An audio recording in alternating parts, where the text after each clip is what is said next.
എല്ലാ മലയാളികൾക്കും നല്ല പൊളി മൂഡിലുള്ള തിരുവോണാശംസകൾ.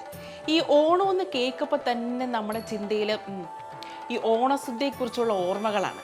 ഈ ഓണസദ്യയിലെ ഒഴിച്ചുകൂടാൻ പറ്റാത്തൊരു സംഭവമാണല്ലോ അവിയൽ. ഈ അവിയലിനും മഹാഭാരതമായിട്ടൊരു കണക്ഷനുണ്ട്. അതെന്താണെന്ന് കേട്ടുകളെ.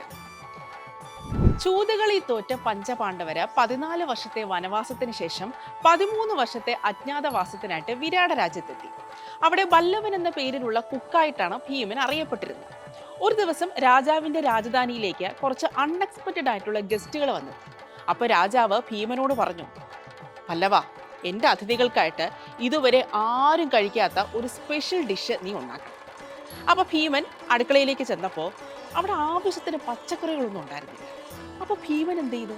അവിടെ ഉള്ള പച്ചക്കറികളെല്ലാം കൂടെ വെച്ച് കുറച്ച് തേങ്ങയും തൈരും എല്ലാം കൂടെ ഇട്ട് ഒരു ഡിഷ് ഉണ്ടാക്കി. അതാണ് നമ്മൾ ഈ സദ്യക്ക് വെട്ടി വിഴുങ്ങുന്ന ഈ അവിയൽ.